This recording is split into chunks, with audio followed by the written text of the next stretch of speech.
Olá pessoal, tudo bem? Vamos dar sequência aí à nossa disciplina de História, Grécia Antiga, certo? Na última aula, na aula anterior, conversamos sobre a divisão da Grécia Antiga, que vai ser em 5 partes, 5 fases e 5 períodos. Quais períodos são esses?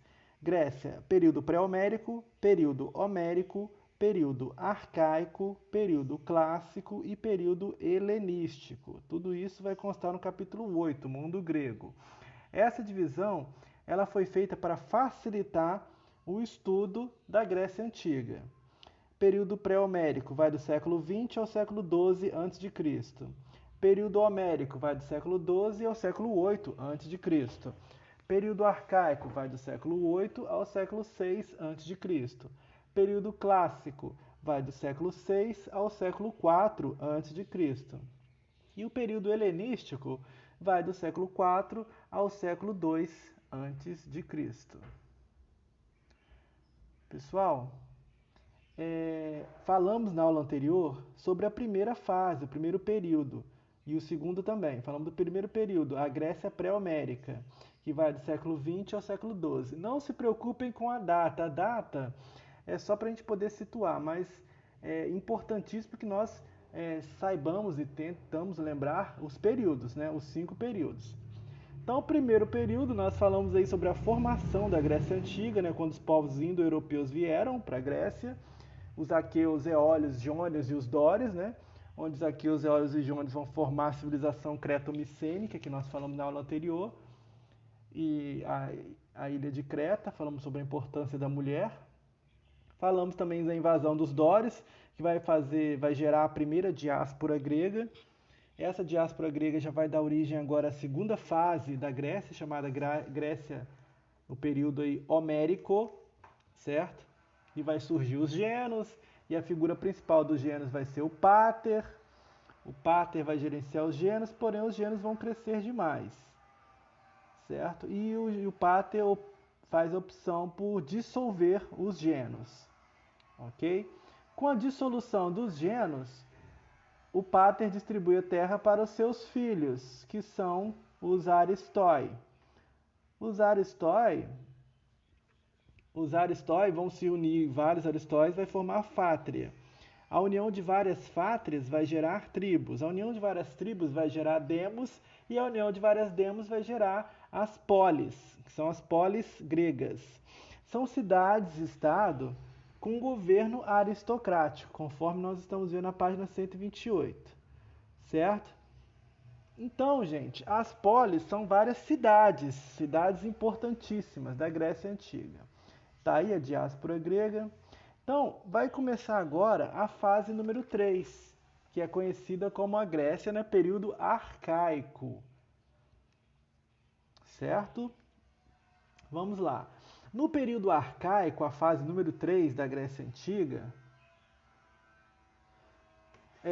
vai ser caracterizado pela formação de várias polis. Vão surgir várias e várias polis. Repare no mapa, ó. São várias e várias polis, que são várias cidades-estados. Agrigento, Siracusa, Dodona, Corinto, Olímpia, Esparta, Megara, Delos, Tebas, Atenas, Troias, Éfeso, Rhodes, Solo, tem Biblos, tem algumas até que vai estar na Bíblia. Éfeso vai estar na Bíblia, a carta para os Efésios, né? Tem também ali Corinto, carta para os coríntios, que Paulo manda, né, para a cidade de Corinto, para os coríntios. Então são vários, aí tudo vai estar, também algumas cidades aí são famosas, algumas cidades-estado aí, cidades independentes entre si. Existe uma grande fragmentação política, pessoal. Repare aí, ó, cada cidade ela é livre entre si, ela é independente entre si, ela vai surgir uma série de fragmentação política, porque cada cidade ela controla a sua cidade, não se mete na outra cidade. A única coisa que une todos é a língua, a mesma cultura, a mesma unidade cultural, certo? E eles também se chamam de helenos, certo? Quem não vive nessa região não é helenos. Quem vive fora é bárbaro. Então vai surgir, pessoal, cerca de mais de 100 cidades-estado. São várias, aí só tem algumas. Então vai surgir mais de 100 cidades-estado, todas com características diversas entre si. Porém, pessoal, vamos dar destaque a duas muito importantes: Atenas e Esparta. Essas duas cidades, inclusive, vai ser as duas cidades mais importantes desse momento para nosso estudo, nesse contexto aí. Tem aqui embaixo, ó, o período arcaico e o período clássico. Aqui fez a junção dos dois, mas vamos falar devagarzinho de cada um. Então, nesse período arcaico aí, vão se destacar duas principais cidades: Esparta e Atenas. Página 129.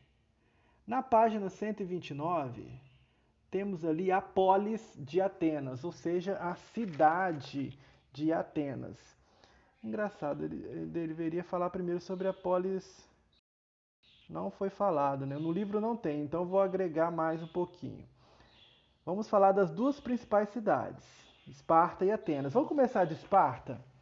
Pessoal, a sociedade espartana é uma sociedade onde o militarismo vai ser exagerado. Eles vão desenvolver uma sociedade fortemente militar, onde vai ter os melhores guerreiros, e esses guerreiros eles vão ter um treinamento desde o nascimento, tá? Não vai ser, chegou aos 18 anos, vai servir o exército. Não. Desde antes de nascer, a mãe já está preocupada com o filho para ele já ser gerado para ser um grande soldado. Então as crianças espartanas, desde o nascimento, tinham essa preocupação com o exército espartano. As crianças não, as mães e o governo. Tanto que quando as crianças espartanas nasciam com algum defeito físico, nasceu sem um braço, ou nasceu com síndrome de Down, não tinha esse nome na época e não sabia, né? Nasceu com alguma deficiência física, elas eram sacrificadas pelos anciões.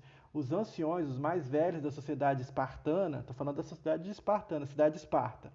Os mais velhos pegavam essas crianças com deficiência física, levavam para o alto da montanha e jogavam em sacrifício, matavam essas crianças, jogavam lá do alto para que ela pudesse morrer, né? Jogavam para poder matar essas crianças com deficiência, porque eles acreditavam que crianças com deficiências iriam gerar guerreiros com deficiências e se não fossem totalmente saudáveis, não mereciam viver, nem lutar, nem morar em Esparta, certo? Então as crianças que nascessem com defeito eram sacrificadas. As crianças que nasciam com saúde, ou menino ou menina, ficavam com o pai e a mãe até os 7 anos de idade. Então até os 7 anos de idade, a criança ficava com o pai e com a mãe, certo?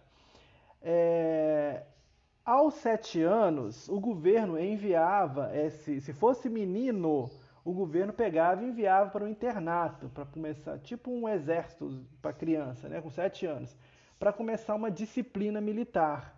A menina ficava em casa para poder ser treinada pela mãe, para ela ser uma boa esposa, para poder parir grandes filhos depois para Esparta. Mas o menino não, o menino com 7 anos é levado para tipo um convento, assim, um convento não, um internato, né, para começar a disciplina militar. E ficava ali até os 12 anos. Aos 12 anos, ele já está fazendo treinamento há mais de 5 anos ali, né? Com 12 anos ele passava por um treinamento de sobrevivência na floresta. Pegava esse menino com 12 anos, jogava ele na floresta apenas com uma faca na mão, e ele era obrigado a sobreviver e sair vivo ali, certo? Esse ritual se chamava Ritual da Cryptia, certo? Esse ritual também, aos 17 anos, né, tinha o objetivo também de matar escravos. Esse rapaz, né, que agora já com 17 anos saiu vivo da floresta, aos 17 anos agora ele poderia sobreviver se ele matasse o escravo. Como funcionava? A Esparta tinha muitos escravos. Pegavam o escravo mais forte que tinha e soltavam ele, e esse adolescente agora ele tinha obrigação, esse futuro soldado, né, de matar esses escravos perigosos. Porém, pessoal, falavam com o escravo: vá matar aquele menino, aquele adolescente lá. E o escravo era forte. Ele geralmente conseguia matar mesmo esses adolescentes.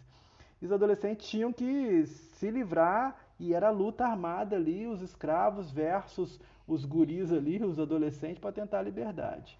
Então, caso esse adolescente conseguisse matar o escravo, ele agora era considerado militar e agora sim serviria o exército e ficaria no exército até os 30 anos de idade. Nossa, professor, então é muito difícil esse adolescente chegar até servir o exército, porque eram rituais muito difíceis e morria muitos adolescentes, muitas crianças. Sim, realmente morria muitos. Muitos não sobreviviam na floresta, muitos não conseguiam matar os escravos ser fortes, então eles morriam. Mas o ritual era esse mesmo, era para poder deixar apenas as crianças mais fortes e os adolescentes mais fortes. Se eles conseguissem tudo isso, eles iriam para o exército e ficariam até os 30 anos de idade. Por que 30 anos de idade? Porque aos 30 anos eles voltavam para casa e tinham que casar e gerar filhos, né? Gerar filhos para que Esparta tenha mais e mais soldados. E as mulheres tinham a obrigação de ser boas parideiras. Elas teriam que ser boas mães, né? Para poder gerar bons filhos, soldados ou outras mães para ser mais mães de outros soldados. Certo? Então tinha esse ritual, essa seleção, essa preocupação no exército espartano. Eles eram muito militares. Cidadania. A cidadania, gente, era a questão da cidadania espartana, estamos falando de Esparta. Ser cidadão é diferente da população. Cidadão é uma coisa, população é outra. Temos uma pirâmide social, acho que aqui não tem uma pirâmide social, né? Temos uma pirâmide social onde no início dela, deixa eu ver se aqui não tem. No topo da pirâmide social estavam os esparciatas. Quem eram os esparciatas? Eram a elite no governo. Eram descendentes de Dórios, eram militares, né? Então os esparciatas eram a elite da pirâmide social em Esparta. Logo abaixo temos os periecos. Os periecos são os não cidadãos, são os homens livres, comerciantes, né? E logo abaixo, os ilotas. Ilotas. Certo? E ilotas eram os escravos, né? Que não é os servos. Então a pirâmide social de Esparta, será que eu consigo fazer assim, ó? Vamos ver se eu consigo fazer. A pirâmide social de Esparta, olha que legal, vamos ver se eu consigo. Temos aqui em cima, no topo aqui da pirâmide, os esparciatas.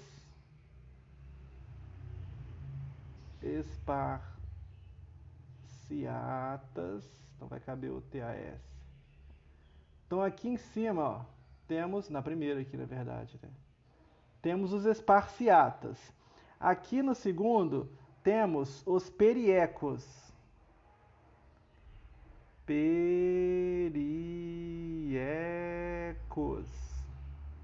Certo?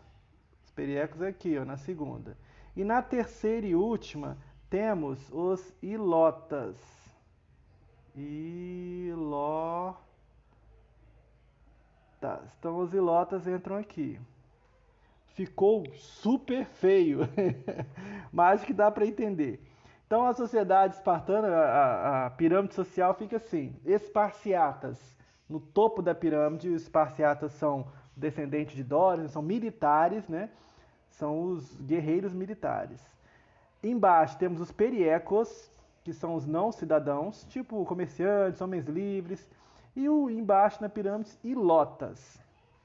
Joia? Então, essa é a sociedade muito feia que eu fiz. Opa. Nossa, difícil fechar isso. Pronto, fechamos. Então, pessoal, a sociedade era assim. Agora você perguntava, o professor, quais eram as principais para fechar aí? Quais eram as principais características... Desculpa. Quais as principais características de Esparta? Qual? Primeiro, nunca se esqueça, era uma sociedade militar. Então, uma característica era o militarismo. Primeira característica, militarismo. Segunda característica, uma oligarquia. O que é oligarquia? Oligarquia é o governo de poucos, né? Quais são esses poucos? Os militares. Os militares estão no governo. Então, primeira característica, militarismo. Segundo, oligarquia. Terceiro, ruralização. Por que ruralização? Eles ficam isolados. Pessoal, os espartanos não gostam de papo com as outras pessoas, não. São rudes, são grossos e não quer papo com ninguém, não. São isolados, certo? Eles cuidam das terras, cuidam dos escravos, na deles, quietos lá. Uma outra característica é essa mesmo, né? Isolacionismos. Eles são isolados, ficam fechados e não têm relação comercial com as outras pessoas. Eles gostam de ficar isolados. Falam-se também do laconismo. O que é o laconismo? O ato aí de se expressar com poucas palavras. Geralmente, como é uma sociedade militar, segue em ordem, é sim, sim, não, não. Ah, faça isso sim. Não, sim, senhor. Acabou. Nada de muito papo. Então temos as 4 características: militarismo, uma oligarquia, ruralização e o isolacionismo. Né? Isolacionismo que utiliza um laconismo também, né? O ato de se expressar com poucas palavras. Vamos botar 5 então: militarismo, oligarquia, ruralização, isolacionismo e laconismo. Certo? Fechamos aí a cidade-estado de Esparta. Então, Esparta, ela tem essas características. Já a outra cidade-estado, Atenas, engraçado que no livro não tem Esparta, né? Tem Atenas. Construindo conceitos e tal, período clássico. Vamos dar um zoom aqui, né? A polis de Atenas. A próxima cidade a ser estudada é Atenas. Atenas é totalmente diferente, pessoal, de Esparta, certo? Ela é diferente. Por quê? Enquanto em Atenas, em Esparta, você desenvolve muito o rigor militar, o exército, já em Atenas não. Começa a desenvolver mais a filosofia, o estudo, questionamentos do mundo, certo? Uma analogia bem grossa aqui, vamos imaginar assim: Atenas é uma escola e Esparta é uma academia. Vamos entender assim, uma analogia, tá? Não tem nada a ver não, não tem nada a ver com a realidade não, é só uma suposição. Se fosse nos dias de hoje, bem simples, Esparta era uma academia onde fazia musculação, estaria treinando, e Atenas seria uma escola. Porque ele desenvolve muito essa parte da educação, essa parte da filosofia, certo? É tão complicada Atenas, é bem mais complicada do que a sociedade. Até a sociedade é mais difícil do que a sociedade espartana. A sociedade espartana é dividida em 3: Esparciatas, Periecos e Lotas. Atenas não. Atenas é muito mais, a sociedade é muito mais complexa. Vamos imaginar a pirâmide social, vou escrever também depois, só vou falar aqui para poder ficar mais fácil, mas depois vou escrever tudo isso. A pirâmide social de Atenas é diferente. No topo da pirâmide temos os eupátridas, que são os grandes proprietários de terras. Repetindo, temos no topo da pirâmide os eupátridas.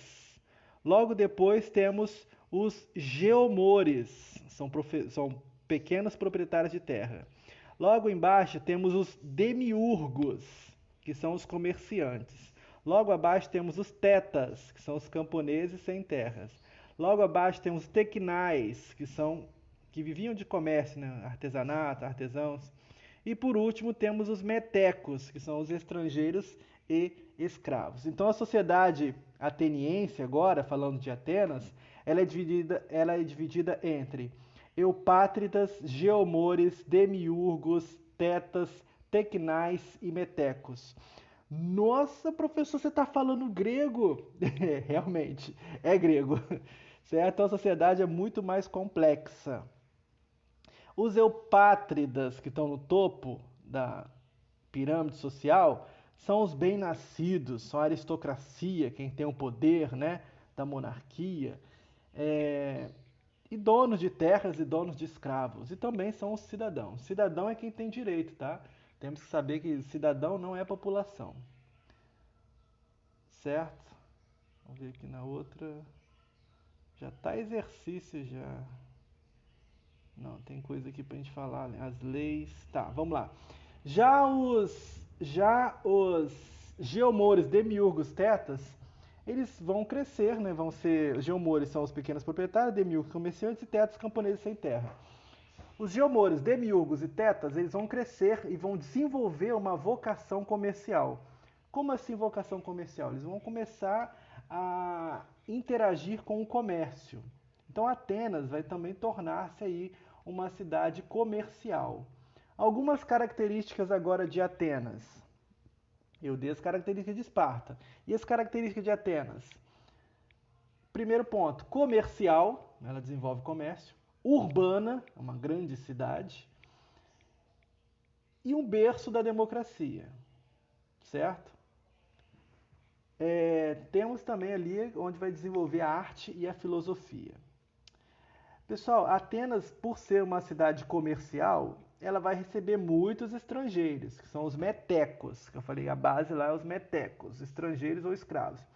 E vai desenvolver o comércio, né, tornando-se ali uma cidade cosmopolita, vai tornar uma grande cidade Atenas, devido a esse contato com o comércio e contato com os outros povos, né? E recebe várias pessoas de várias culturas e línguas diferentes. E isso aí que favoreceu o surgimento das artes e da filosofia. Porque as pessoas iam ali comprar, vender e tal, e ali, como as pessoas tinham contato com outras culturas, e esse contato com as outras culturas favorecia, né, o desenvolvimento de novas percepções. Porém, pessoal, os geomores, demiurgos, tetas, eles começam a ganhar muito dinheiro. E como eles ganham dinheiro, eles querem também ser cidadãos, porque cidadãos eram apenas os eupátridas, apenas essa elite, topo da pirâmide social. E os geomores, demiurgos e tetas ganham dinheiro e exigem direitos civis, fazem várias reivindicações, solicitando também serem parte dessa sociedade, serem cidadãos, certo? Então, vai haver uma migração entre o governo oligárquico, esse governo apenas dos eupátridas, para uma democracia, um governo de todos, certo? Vai haver uma migração, uma transição desse governo apenas de uma pessoa, de um grupo, né, para uma democracia. Por isso que a Grécia é o berço da democracia, ali que vai surgir a democracia de fato. Então vamos lá. A partir das pressões dos geomores, demiurgos e tetas, vai surgir, com muito trabalho, com muita luta, a primeira democracia do mundo, que é o primeiro tipo de democracia ateniense. Vai surgir na cidade de Atenas e criou-se então a democracia em Atenas. Pessoal, essa democracia que vai surgir em Atenas, né, o povo, né, no poder, temos que saber que agora quem vai estar no poder é o cidadão, mas nem todos são cidadãos, certo? Essa democracia, quem poderia participar dela, tem algumas características para você participar dela. Todo homem nascido em Atenas que não fosse escravo era considerado cidadão, portanto, poderia participar da democracia. Vai ocorrer uma ampliação dessa cidadania. O homem livre, nascido em Atenas, é cidadão. Porém, as mulheres não participam, então ela não é cidadã, não existe esse conceito. As mulheres, no conceito deles da época, são seres inferiores, certo? E a democracia também, essa democracia vai ser democracia escravista, porque escravos não podem participar dessa democracia. E também é uma democracia intolerante, porque se você questionar ela, você vai ser levado para o famoso ostracismo. Ostracismo é o exílio, você não vai poder participar da cidade durante 10 anos, você não pode ficar mais na cidade, não participa da democracia. E essa democracia também ela não vai aceitar estrangeiros, e nem menores de 20 anos. Perceba que por ser a primeira democracia ateniense, ela é repleta de restrições. Vamos voltar aqui. Então, as restrições são as seguintes: houve a primeira democracia, todas as pessoas poderiam ser cidadãos, desde que atendesse a esses requisitos. Primeiro, tem que ser nascido em Atenas. Se não for, não é cidadão e nem participa da democracia.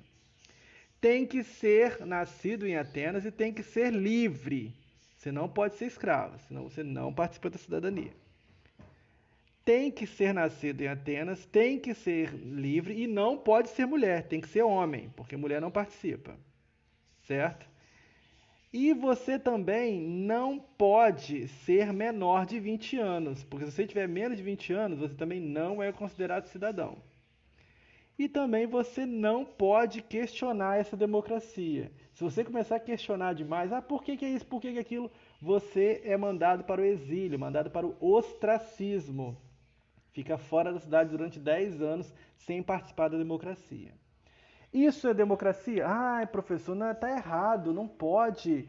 Por que a pessoa não pode questionar? Isso não é democracia. Pessoal, essa é o primeiro modelo, o primeiro tipo de democracia criado na história da Grécia Antiga, na história do mundo. Então todos poderiam participar, poderiam opinar, desde que atendessem esses requisitos. Com o passar do tempo, as coisas vão mudando. Lembra que nós falamos sobre ética, moral e lei, democracia e liberdade no vídeo anterior? As pessoas se reuniam em praça pública, na famosa ágora, na praça, e faziam as reivindicações populares, perguntavam o que estava precisando, o que não estava precisando, e ali sim o povo opinava. Não ficava mais na mão apenas de uma elite, apenas de um grupo, na mão dos eupátridas, não ficava. Agora todos, tanto geomores, deumiurgos, tetas e tequinais, eles participavam, desde que, né, fizessem esses requisitos necessários para poder ser um cidadão. Sendo um cidadão, você participa da democracia. Ok? Tranquilo até aí? Então formamos aí o primeiro tipo de democracia. Vamos ver no livro. Temos aqui uma atividade que vamos fazer. Sociedade Ateniense. Essa atividade nós faremos em sequência. As leis e política nós falamos brevemente. Temos aqui a formação da democracia. A democracia direta e representativa. Nós temos aí a representativa. A polis de Esparta. A polis de Esparta estava mais para frente, é só invertir a forma, né? Então ali está falando sobre a polis. Opa! Então fechamos aí a polis de Atenas. Vamos falar da polis de Esparta. A polis de Esparta, tudo que eu já falei está aí, os ilotas, metecos, periecos. Tá aí, a sociedade. Relações de poder, que é uma diarquia, 2 reis. Então temos aí, ó. Pronto, falou brevemente. Então, pessoal, nesse período que nós falamos hoje, a aula de hoje foi apenas o período 3 da Grécia Antiga. A Grécia é período arcaico. Nesse período arcaico, falamos sobre a expansão das polis gregas, a expansão das cidades-estado. De várias cidades-estado, mais de 100, nós falamos sobre as características de duas principais, que é a polis de Esparta e a polis de Atenas. Onde a polis de Esparta vai ser uma polis muito mais militar, muito mais fechada, e contraposição dela vai ter a polis de Atenas, que é uma sociedade mais aberta, uma sociedade onde vai desenvolver o comércio, vai desenvolver a filosofia, a arte e a coisa mais importante, a participação do povo na política. Antes não tinha participação do povo na política. O povo não opinava, não tinha como mandar. Agora sim, na Grécia Antiga vai criar o conceito de democracia, onde o povo, o cidadão, escolhe os rumos da sua cidade, o rumo da política local, certo? Antes tínhamos aí no passado a aristocracia, governo regido por Deus, tipo no Egito Antigo. Estudamos também a talassocracia, que é um governo aí dos grandes comerciantes, como observamos nos fenícios, certo? E agora, pela primeira vez na história, os gregos, na cidade de Nápoles de Atenas, criam a democracia, um governo que vai ser feito pelo povo, pelo cidadão. Mas, para que você seja cidadão, você tem que atender uma série de requisitos, como nós falamos. É uma democracia para todos? Não, não é para todos. Mas já foi um pontapé inicial. Hoje no Brasil temos uma ampla democracia. Hoje, homem, mulher, aleijado, maior de 16 anos, branco, negro, todos são cidadãos. Todos podem votar, podem participar da democracia. Então, uma série, até estrangeiros, vê uma pessoa de outro país, chegou aqui, se nacionalizou como brasileiro, também faz parte também da democracia. Inclusive, a democracia de hoje você pode até questionar, você tem liberdade, né, de questionar. E nessa época você não tinha liberdade de questionar. Se você questionasse, você era expulso da cidade. Mas foi a nossa primeira democracia criada na Grécia. Na próxima aula, pessoal, vamos falar então. Acabou aqui, né? Fechamos aqui. Tem as atividades, claro, para poder não amarrar muito, né? Mas temos que falar ainda sobre o período 4, a Grécia, o período clássico, e o período 5, a Grécia helenística. Então a Grécia é um pouquinho ampla. Para poder não confundir muito, vamos parar para fazer os exercícios e depois voltar. Grécia, período clássico, e período helenístico para fechar a Grécia Antiga. Então estudamos hoje a terceira parte, o terceiro período, Grécia, período arcaico. Então já estudamos 3: pré-homérico, homérico e arcaico. Falta o clássico e o helenístico.